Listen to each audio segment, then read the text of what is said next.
So hey guys, welcome to my new video. तो दोस्तों, आज हम लोग डिस्कस करने वाले हैं कुछ मल्टीपल स्टॉक के बारे में। बिकॉज इन कंपनियों को लेकर बड़ी खबर है और साथ साथ इनके फंडामेंटल को भी एनालिसिस करेंगे। तो वीडियो बहुत ही खास रहने वाला है, बिना स्किप के ज़रूर देखें। और दोस्तों, अगर आप चैनल में नए हैं तो चैनल को सब्सक्राइब कर दें, बेल आइकन को प्रेस कर दें, ताकि इसी तरीके से इम्पोर्टेंट नोटिफिकेशन सबसे पहले आपको मिलते रहेंगे। तो चलिए शुरुआत कर लेते हैं। तो पहली कंपनी का नाम है दोस्तों ग्रो।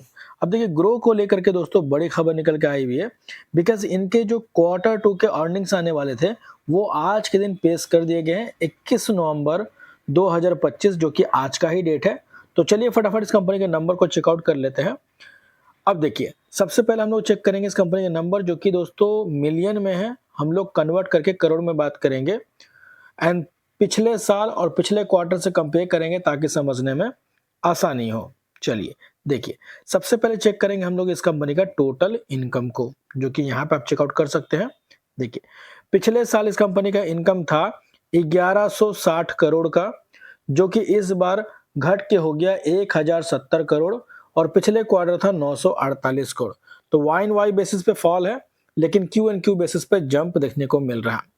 इसी के साथ साथ दोस्तों, खर्चे यानी टोटल एक्सपेंस कंपनी का कितना हुआ, ये देखना काफी इंपॉर्टेंट रहेगा, जो कि आप यहाँ पे चेकआउट कर सकते हैं। देखिए, पिछले क्वार्टर इस कंपनी का खर्च था 444 करोड़ का, जो कि घट के हो गया 432 करोड़, और पिछले साल था 589 करोड़ का। तो वाई एंड वाई बेसिस पे फॉल है, साथ साथ क्यू एंड क्यू बेसिस पे भी खर्चे में गिरावट हुई है। बिकॉज इनकम भी तो गिरा, तो उसके हिसाब से खर्च भी घटता हुआ नजर आया। अब बात करते हैं प्रॉफिट फॉर द पीरियड। देखिए, सबसे मेन चीज यही है दोस्तों, 420 करोड़ का नेट प्रॉफिट था पिछले साल सितंबर 2024 में, जो कि इस बार बढ़ के हो गया 471 करोड़, और पिछले क्वार्टर था 378 करोड़। तो प्रॉफिट में Y and Y and Q दोनों बेसिस पे जंप देखने को मिल रहा। इसके अलावा ईपीएस की बात करें तो 0.78 से बढ़ के हो गया 0.79, और पिछले क्वार्टर था 0.66। तो ईपीएस में भी वाई एंड क्यू दोनों बेसिस पे जंप देखने को मिल रहा। अब दोस्तों, ग्रो कंपनी के नंबर आपको कैसे लगे, कमेंट करके जरूर बताएं। इसके बाद बात करेंगे नेक्स्ट स्टॉक के बारे में। अब दोस्तों, यहाँ पे मोतीलाल ओसवाल, जो कि एक डोमेस्टिक ब्रोकरेज फर्म है, वो दोस्तों 3 ऐसे कंपनी जिसको लेकर पॉजिटिव कंसिडर कर रहे हैं। अब कौन सी कंपनी है, चलिए देखते हैं। सबसे पहली कंपनी का नाम आप देखोगे दोस्तों, पहली कंपनी का नाम है रिलायंस इंडस्ट्रीज लिमिटेड।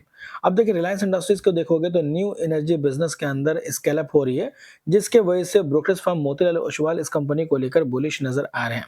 और इसी के साथ साथ दोस्तों, और भी अदर कंपनी है उसको भी लेकर के, जैसे कि एल&टी कंपनी की बात करें तो इस कंपनी को लेकर भी पॉजिटिव कंसिडर कर रही है। हालांकि किसी के भी कहने से बाय और सेल नहीं करना चाहिए। हमेशा याद रखो, कोई भी कंपनी जो परफॉर्म करती है बाजार के अंदर, वो अपने परफॉर्मेंस के बेसिस पे ही करती है। इसके अलावा दोस्तों, मोतीलाल ओसवाल रिलायंस इंडस्ट्रीज को लेकर बताया जा रहा है कि new energy business is all set to scale up 2027। तो 2027 तक का कंपनी का जो प्लान है बिजनेस को एक्सपेंड करने से रिलेटेड। और ऑब्वियसली बात है, कोई भी कंपनी जब बिजनेस को एक्सपेंड करती है तो कहीं ना कहीं उससे कंपनी का रेवेन्यू एंड प्रॉफिट भी इंक्रीज होता है, और जब रेवेन्यू एंड प्रॉफिट इंक्रीज होगा तो इससे कंपनी को फायदा नजर आ सकता है। इसके बाद बात करेंगे नेक्स्ट स्टॉक के बारे में, जिसका नाम है भारत रसायन लिमिटेड।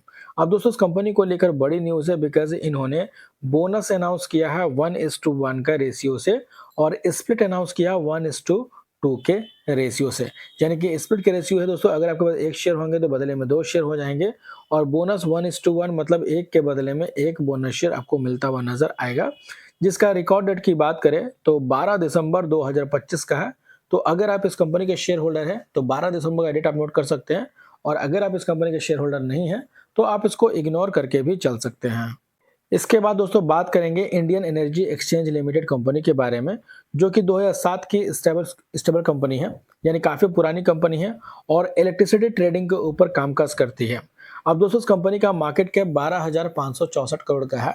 आज इस कंपनी के फंडामेंटल को देखेंगे हम लोग, बिकॉज काफ़ी सारी क्वेरीज इस कंपनी को लेकर। देखिए, स्टॉक का पी दोस्तों इनका 27.9 का है, वहीं पर return of equity 40.5% and ROC 53.6% का, और फेस वैल्यू 1 रुपीज का है। बात करेंगे प्रोस को लेकर तो company has a reduce debt and company is almost debt free. अब देखिए, किसी भी कंपनी के ऊपर अगर डेट बहुत ज्यादा होता है तो ऐसे में बाजार उसको नेगेटिव लेती है, लेकिन अगर डेट ही ना हो, कर्ज ना हो, तो ये काफी अच्छी बात होती है। इसके अलावा नंबर की बात करें तो अभी जो हाल ही में सितंबर क्वार्टर के नंबर पेश किए गए थे, वो पहले के मुकाबले काफ़ी बेहतर दिखे। 140 करोड़ का सेल्स बढ़ के हो गया 152 करोड़ और पिछले साल 139 करोड़ का सेल्स था।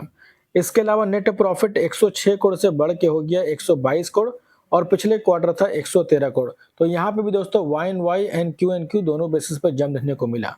तो ये कुछ इन्फॉर्मेशन थी जो कि मैंने आपसे शेयर किया। अगर आपको वीडियो अच्छी लगी तो इसे लाइक ज़रूर करें, चाहे तो सब्सक्राइब भी कर लें ताकि इसी तरीके से इंपॉर्टेंट नोटिफिकेशन सबसे पहले आपको मिलते रहेंगे। तो मिलते हैं नेक्स्ट वीडियो में, तब तक के लिए बाय बाय।